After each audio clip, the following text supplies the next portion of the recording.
Hello friends, आप सभी का स्वागत है। तो बात करेंगे इस वीडियो में क्रिप्टो मार्केट न्यूज़ के ऊपर। अभी टाइम पर मार्केट में जो बड़ी अपडेट्स है उसे हम लोग कवर करने वाले हैं। तो चलो फ्रेंड्स, सबसे पहले देखेंगे मार्केट के सेंटीमेंट को। तो यहाँ पर बात करें fear and greed index meter की, तो फ्रेंड्स आज के दिन ये मीटर आपको 31 पर देखने को मिल रही है। अगर 2-3 दिन पहले चले तो 2-3 दिनों से ये 31 से 33 के बीच में ही देखने को मिली है। मतलब कि मार्केट जब तक कुछ बड़ा मूव अपर साइड या डाउन साइड में नहीं लेता है तब तक सेंटीमेंट कुछ बदलते हुए देखने को यहाँ पर नहीं मिलेगा। तो चलो फ्रेंड्स, अब बात करेंगे मार्केट के सिचुएशन के बारे में। उसके बाद से एक एक करके जो इंपॉर्टेंट न्यूज़ होंगे उसे हम लोग कवर करते चलेंगे। तो फ्रेंड्स बात करेंगे यहाँ पर ओवरऑल मार्केट कैप की, तो आप देखोगे 1.05 ट्रिलियन है, जो कि पिछले 2-3 दिनों में बात करें, कल की बात करें तो आज से ज़्यादा था। यहाँ पर मार्केट जिस तरह से देख सकते हो 3.5% डाउन चल रहा है। उस कारण से मार्केट कैप जो है ओवरऑल क्रिप्टो इकोनॉमी का वो रिड्यूस हुआ पड़ा है।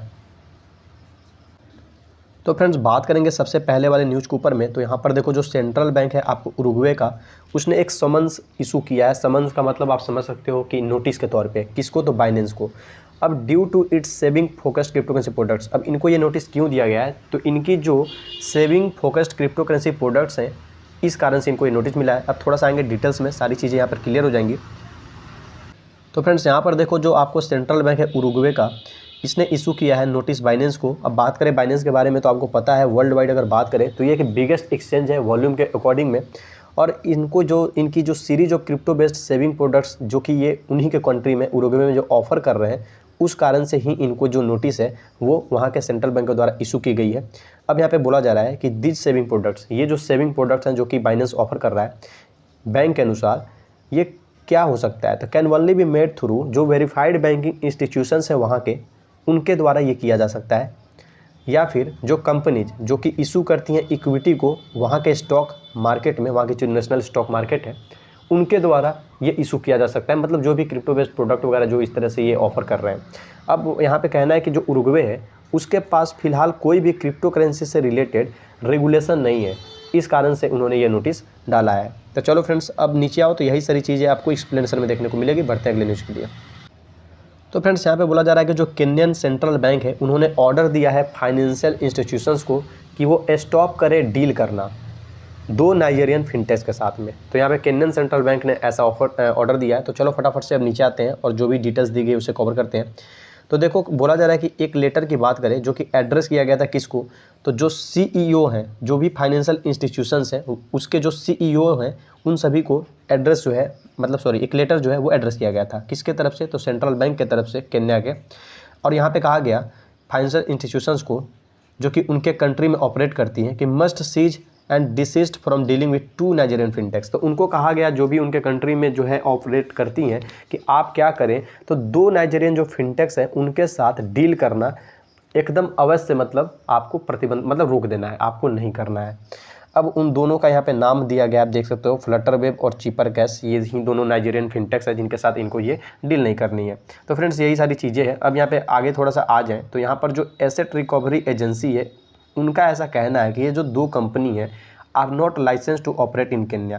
इन दोनों को लाइसेंस नहीं दिया गया है कि ये केन्या में ऑपरेट करे, और शायद बिना लाइसेंस के ये केन्या में ऑपरेट कर रही है। इसका मतलब ये अनरजिस्टर्ड है, जिस कारण से केन्यन जो सेंट्रल बैंक है उन्होंने अपने ही जो वहाँ पर फाइनेंशियल इंस्टीट्यूशंस हैं, उनके जो सीईओ है, जो हेड है, उनको लेटर डाला कि भाई आप लोग ये दोनों जो कंपनीज है इनके साथ डील वगैरह करना बंद करें। तो फ्रेंड्स यहाँ पर देखो, जो मेटावर्स कंपनी आपको कंडेंस है, इसने रेज किया है $4.5 मिलियन जो फंड है, ताकि ये एक्सेलरेट कर सके जो VR स्ट्रीमिंग की एडॉप्शन है उसको। तो चलो फ्रेंड्स फटाफट से नीचे आते हैं। तो यहाँ पर देखो बोला जा रहा है कंडेंस के बारे में, जो कि आपको इंग्लैंड बेस्ड मेटावर्स कंपनी है that produces technology to allow the streaming of events to virtual reality apps. अब ये क्या करता है? तो वो टेक्नोलॉजी को प्रोवाइड करता है जिसके कारण आप अलाउ या परमिट हो सके जो इवेंट्स होती है उसकी स्ट्रीमिंग। कहाँ पे? तो जो वर्चुअल रियलिटी ऐप्स हैं वहाँ पर। इन्होंने ही $4.5 मिलियन का जो फंड है रेज किया है अपने मोस्ट रिसेंट सीड राउंड में। अभी हाल फिलहाल के जो इनके राउंड चली थी, फंड जो रेज वाली राउंड होती है वहाँ पे। अब ये जो राउंड है ये किसके द्वारा किया गया? तो यहाँ पे लोकल ग्लोब करके है, लोकल ग्लोब, इनके द्वारा। अब यहाँ पे साथ में देखो तो 7% वेंचर, डीप लैब, इस तरह से और भी बहुत सारे नाम हैं। इन सभी ने क्या किया है? तो अपना योगदान दिया है इनकी फंडिंग में, इनके हेल्प से ये सारा चीज़ सफल हो पाया है। अब यहाँ पे देखो with artist, labels, content creator, metaverse platform in order for its technology to be adopted by more companies.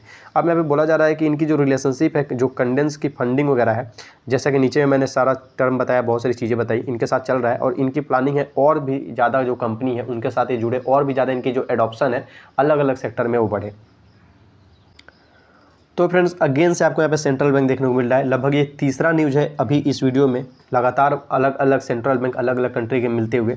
तो यहाँ पे देखो होंडुरस जो है सेंट्रल बैंक इन्होंने चेतावनी दी है आपको क्रिप्टो करेंसी के यूज को, जो डेंजर्स हैं, जो यूज करते हैं उसके जो डेंजर्स है उसके कारण। तो फटाफट से नीचे आएंगे और जो डिटेल प्रोवाइड की गई उसे एक नज़र देखेंगे। तो फ्रेंड्स यहाँ पे देख सकते हो जो होंडुरस के सेंट्रल बैंक है उन्होंने पब्लिश किया है that seeks to clarify the stance the institution takes about the use of cryptocurrency in the country। अब ये ऐसा चाहते हैं कि आप क्लियरिटी दें, आप जो भी इंस्टीट्यूशंस है जो भी क्रिप्टो करेंसी को यूज करते हैं उनके कंट्री में, उसके बारे में आप क्लियरिटी दें, मतलब उसके बारे में तथ्य को रखें, मैटर को रखें। The organization states that even with the popularity such instruments have attained in the other countries, cryptocurrencies have no backing of any sort and are also affected by high level of volatility। तो friends यहाँ पे बोला जा रहा है कि जो organisation है उन्होंने स्टेट किया आगे कि जबकि ये जो पॉपुलरिटी की बात करें, जो भी इंस्ट्रूमेंट्स या जो भी अलग अलग कंट्री में जो इसे यूज किया जा रहा है क्रिप्टो करेंसी के पास फिलहाल देखा जाए तो कोई बैकिंग सपोर्ट, मतलब एक जैसे बहुत लोगों ने बोला कि इसकी कोई इंट्रिंसिक वैल्यू नहीं है, तो उसी तौर पे आप इसे समझ सकते हो। और साथ ही साथ इनको बोला गया कि सबसे ज़्यादा ये इफेक्ट हो रहा है अगर, तो इस पर इफेक्ट पड़ता है आपको हाई वोलेटिलिटी के तौर पे। तो ये चीज़ें तो सच है, ये सभी को पता है कि क्रिप्टो मार्केट में सबसे बड़ा दिक्कत यही है कि वोलेटाइल मार्केट है काफ़ी ज़्यादा। यहाँ पर 3% 2% का गिरावट देखने को नहीं मिलता है। यहाँ पर कॉइन जो होती है उसमें 1000% का ग्रोथ, 1000% का भी गिरावट पॉसिबल है और ऐसा कई कॉइन ने प्रूव किया है, बहुत बार हुआ है। 100 200% का ग्रोथ हो जाता है एक ही दिन में और गिरावट भी हो जाता है। तो ये सारी चीज़ है जिसके इसी को बोलते हैं वोलेटाइल, मतलब कि कोई रेंज बहुत बड़ा है, काफ़ी ज़्यादा ऊपर छलांग भी लगा सकता है और उसी तरह से काफ़ी नीचे गिर भी सकता है। तो यही चीज़ें इन्होंने यहाँ पे बोला है। अब यहाँ पे आगे इन्होंने बोला कि any transaction carried out with them will be under the responsibility and risk of the person who performs it. अब यहाँ पे बोला जा रहा है कि कोई भी ट्रांजैक्शन जो है कैरिड आउट किया जा रहा है विद देम, मतलब क्रिप्टो करेंसी के जरिए है, क्रिप्टो करेंसी में, तो वो क्या होगा, तो रिस्पॉन्सिबिलिटी के अंदर आता है। और साथ ही साथ जो भी पर्सन ये चीज़ें करता है, ये चीज़ों को अंजाम देता है, वो काफ़ी ज़्यादा रिस्क में आता है। तो इसी सारी चीज़ों को देखते हुए, मद्देनजर रखते हुए इन्होंने इसके डेंजर को लेकर चेतावनी दी और साथ ही साथ जो इंस्टीट्यूशंस इसमें इन्वॉल्व हैं उनसे इन्होंने थोड़ा सा जवाब सवाल मांगा कि भाई आप इसके बारे में थोड़ा सा खुल के क्लेरिफाई करें और चीज़ों को मतलब सामने अच्छे से समझाने की कोशिश करें और रखें।